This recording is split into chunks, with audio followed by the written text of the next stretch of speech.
आज से हम फूड्स एंड फ्लेवर्स में एक नया सेक्शन शुरू करने वाले हैं जिसमें आपके क्वेश्चंस होंगे और जवाब मेरे।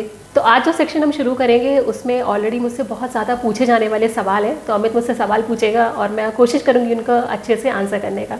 तो शिल्पी, सबसे ज़्यादा क्वेश्चन जो पूछा जाता है वो है कि आप कहाँ रहते हो? एक्चुअली वैसे मैं झांसी से हूँ। झांसी का नाम सबने सुना होगा, रानी लक्ष्मीबाई का नाम।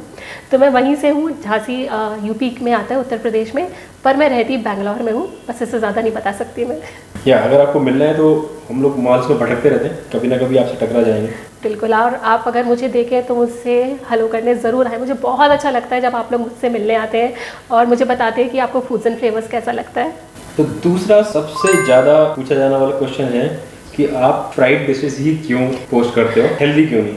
देखो, ऐसा नहीं है कि मैं हेल्दी डिशेस पोस्ट नहीं करती हूँ, मैं बहुत सारी पोस्ट करती हूँ, पर लोग देखते नहीं है। तो क्या होता है, आपकी फीड में नहीं आती है वो। तो वैसे मेरा यूट्यूब चैनल भी है, इंस्टा चैनल भी है, और फेसबुक पे तो ऑफकोर्स आप मुझे देखते ही हैं। तो आप देख सकते हो, वहाँ पे मैंने बहुत सारी non fried healthy weight loss recipes post की हैं। आप ज़रूर सर्च करके देखिएगा, फिर आपको मुझसे शिकायत नहीं रहेगी। नेक्स्ट क्वेश्चन जो सबसे ज़्यादा पूछा जाता है वो है टी स्पून और टेबल स्पून क्या होता है? तो टीस्पून एक्चुअली ये देखिए, जैसे ये है टीस्पून, हमारा रेगुलर खाने वाला चम्मच जो होता है ना, एक इससे छोटा भी आता है। तो ये थोड़ा सा नॉर्मल वाला टीस्पून वाला है, और ये है टेबल स्पून जो कि हम सर्विंग में यूज़ करते हैं। तो 2 टीस्पून मतलब 1 टेबल स्पून। तो घर का रेगुलर चम्मच आप यूज़ कर सकते हैं और इसी से सारे मेजरमेंट्स ले सकते हैं। तो अगर इसको आधा भरेंगे तो हो जाएगा हाफ टी स्पून, 1/4 भरेंगे तो हो जाएगा 1/4 टीस्पून। आप कभी कभी बोलते हो कि 1/8 टीस्पून, वो कैसे मेजर करेगा भाई? तो 1/8 टीस्पून का लॉजिक ये है कि भाई एक चुटकी, मतलब एक बड़ी चुटकी, इतनी सा नहीं, बड़ी चुटकी ले किसी भी चीज़ की, सोडा है या फिर बेकिंग पाउडर है, तो वो हो जाता है हमारा 1/8 टीस्पून।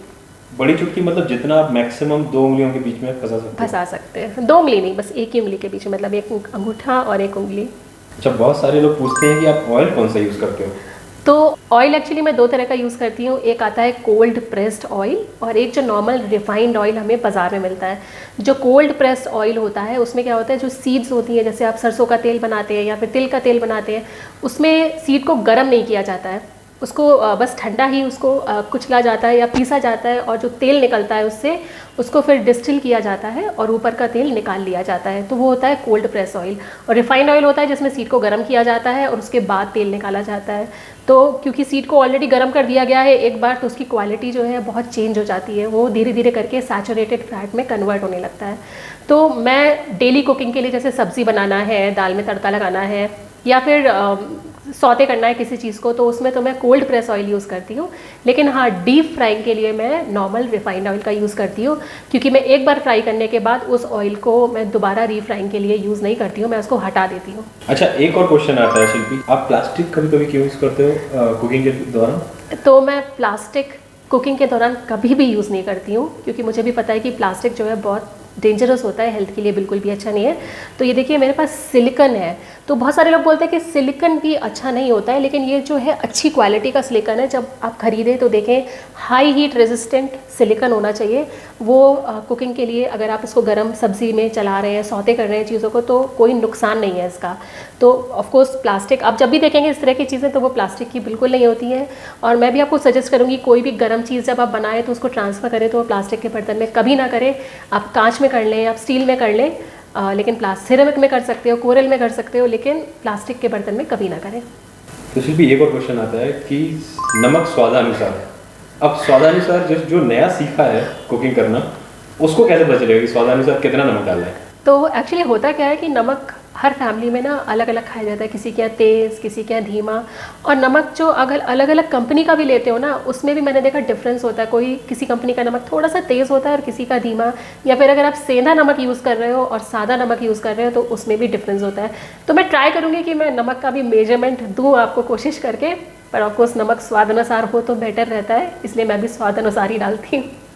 तो शिल्पी, एक और क्वेश्चन जो अक्सर आता है हमारे पास कि ये रेसिपी तो बहुत कॉमन है, ये आप क्यों बता रहे हो? आपने फूड्स एंड फ्लेवर्स पे देखा होगा कि हम हर तरह की रेसिपी को कवर करने की कोशिश करते हैं। जैसे मैं घर जाती हूँ तो अपनी मम्मी से वो ट्रेडिशनल रेसिपीज़ अपनी सासू माँ से बनवाती हूँ, जो कि उन्होंने भी अपनी मम्मी, अपनी दादी से सीखी हैं।